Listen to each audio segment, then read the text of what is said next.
Ernakulam Paravur Manjali SNGIST കോളേജിൽ സ്വകാര്യ ബാങ്കിന്റെ ജപ്തി നടപടി താൽക്കാലികമായി നിർത്തിവെച്ചു.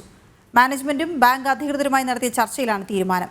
വായ്പ എടുത്ത 4 കോടിയുടെ തിരിച്ചടവ് മുടങ്ങിയതോടെയാണ് ബാങ്ക് ജപ്തി നടപടി സ്വീകരിച്ചത്. അഖിൽ പാലോട്ടുമടമാണ് ഇതിന്റെ വിവരങ്ങൾ നൽകുക. ഇതിന്റെ വിശദാംശങ്ങൾ ലഭിക്കേണ്ടിയിരിക്കുന്നു.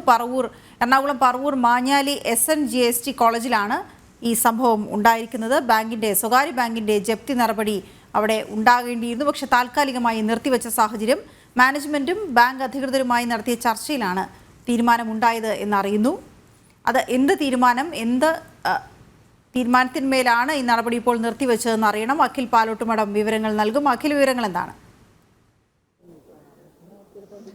വീണ, രാവിലെ മുതൽ ഈ കോളേജിന് മുമ്പിൽ വലിയ സംഘർഷാവസ്ഥ നിലനിൽക്കുന്നുണ്ട്. കാരണം വിദ്യാർത്ഥികളുടെ പഠനം ഏത് അവസ്ഥയിലാകുമെന്നുള്ള ആശങ്ക നിലനിൽക്കുന്നത് കൊണ്ട് തന്നെ രക്ഷിതാക്കളും വിദ്യാർത്ഥി സംഘടനകളും എല്ലാം തന്നെ രാവിലെ മുതൽ ഇവിടെ എത്തുകയും കോളേജ് മാനേജ്മെന്റുമായി സംസാരിക്കണമെന്ന ആവശ്യം മുന്നോട്ട് വെക്കുകയും ചെയ്തിരുന്നു. പക്ഷേ എറണാകുളത്ത് മാഞ്ഞാലിയിലെ ഈ SNG കോളേജിലെ അധികൃതർ ഈ വിദ്യാർത്ഥികളുടെയോ പ്രതിനിധികളോടോ അല്ലെങ്കിൽ രക്ഷിതാക്കളോടോ ഒന്നും തന്നെ സംസാരിക്കാൻ തയ്യാറായിരുന്നില്ല. അവർ ബാങ്ക് അധികൃതരുമായി സംസാരിച്ചു കൊണ്ടിരിക്കുകയായിരുന്നു. പക്ഷെ നമുക്കിപ്പോൾ അനൗപചാരികമായി അറിയാൻ കഴിയുന്നത് ജനുവരി 30 വരെ ജപ്തി നടപടികൾ താൽക്കാലികമായി നിർത്തിവെക്കണമെന്ന ഹൈക്കോടതി ഒരു നിർദ്ദേശം നൽകിയിരിക്കുന്നു എന്നതാണ് ഇപ്പോൾ നമുക്ക് അറിയാൻ സാധിക്കുന്നത്. ബാങ്ക് മാനേജരും ഈ ബാങ്കിന്റെ അധികൃതരും അതുപോലെ തന്നെ മാനേജ്മെന്റ് പ്രതിനിധികളും നടത്തിയ ചർച്ചയ്ക്കു പിന്നാലെയാണ് അത്തരത്തിലൊരു തീരുമാനത്തിലേക്ക് എത്തിയത് എന്നതാണ് നമുക്ക് അറിയാൻ സാധിക്കുന്നത്. പക്ഷേ മാനേജ്മെന്റ് പ്രതിനിധികളോ അല്ലെങ്കിൽ ബാങ്ക് പ്രതിനിധികളോ ആരും തന്നെ ഇതുവരെ പുറത്തേക്ക് വന്നിട്ടില്ല. അകത്തേക്കും പോകാൻ ആരെയും അനുവദിക്കാതെ പോലീസ് വലിയ സന്നാഹം സൃഷ്ടിച്ച് ഇവിടെ നിൽക്കുന്നത് കാണാൻ സാധിക്കും. ഇപ്പോൾ നമുക്ക് ദൃശ്യങ്ങളിൽ കാണുന്നത് പോലെ തന്നെ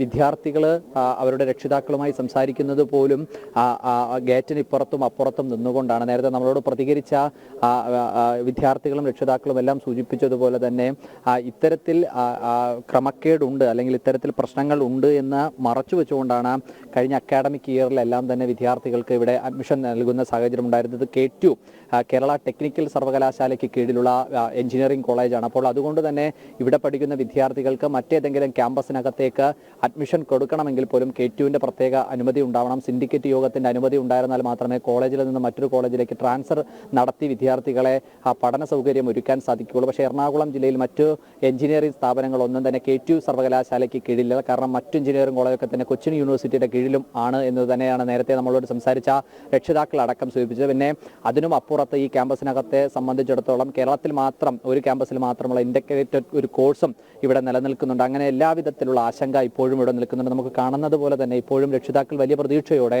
തങ്ങളുടെ മക്കളുടെ പഠനം ഇവിടെ പൂർത്തീകരിക്കാൻ സാധിക്കുമെന്നുള്ള പ്രതീക്ഷയോട് നിൽക്കുന്ന രക്ഷിതാക്കളെ നമുക്ക് ഇവിടെ കാണാൻ സാധിക്കും. നമ്മൾ നേരത്തെ നമ്മളോട് സംസാരിച്ച വിദ്യാർത്ഥി സംഘടനാ പ്രതിനിധികൾ ABVPയുടെയും KSUവിൻ്റെയും പ്രതിനിധികളടക്കം ഇപ്പോഴും ഇവിടെ നിൽപ്പുണ്ട്. എന്തായാലും സമരം താൽക്കാലികമായെങ്കിലും ജപ്തി നടപടികളിൽ നിന്നും കോളേജിന് ഒരു ആശ്വാസം ലഭിച്ചു എന്ന് നമുക്ക് പറയേണ്ടി വരും. പക്ഷെ അത് കോളേജ് മാനേജ്മെന്റിന് ഒരു ആശ്വാസമല്ല. അത് ഇവിടെ കാവൽ നിൽക്കുന്ന ഈ വിദ്യാർത്ഥികളുടെയും രക്ഷിതാക്കളുടെയും ഒരു ആശ്വാസമായി മാത്രമേ അത് കാണാൻ സാധിക്കുകയുള്ളൂ. കാരണം മാനേജ്മെന്റ് ഈ ബാങ്ക് പ്രതിനിധികളോട് മുന്നോട്ട് വെച്ച പല ജാമ്യ വ്യവസ്ഥകളും ഇതിനു മുമ്പ് നമുക്ക് മനസ്സിലാക്കുന്നതനുസരിച്ച് ഇത് 3ാമത്തെ തവണയാണ് ഈ ബാങ്ക് ജപ്തി നടപടിയുമായി ഈ ക്യാമ്പസിലേക്ക് എത്തുന്നത്. ഈ 3 തവണയും ബാങ്കിനോട് ഈ മാനേജ്മെന്റ് അധികൃതർ പറഞ്ഞത് കാലതാമസം കൂടാതെ തന്നെ വായ്പ തുക തിരിച്ചടച്ച് ജപ്തി നടപടികളിൽ നിന്നും ഒഴിവാകാം എന്ന് തന്നെയാണ് അവർ പറഞ്ഞിരുന്നത്. പക്ഷേ ആ ജാമ്യ വ്യവസ്ഥയെല്ലാം ലംഘിക്കപ്പെടുന്നതിന്റെ തുടർച്ച എന്ന നിലയ്ക്കാണ് ഈ ജപ്തിയുമായി മുന്നോട്ട് പോകുമെന്നുള്ള തീരുമാനമെടുത്ത് ബാങ്ക് അധികൃതർ എത്തുന്നത്. പക്ഷേ ക്രമസമാധാനത്തിന്റെ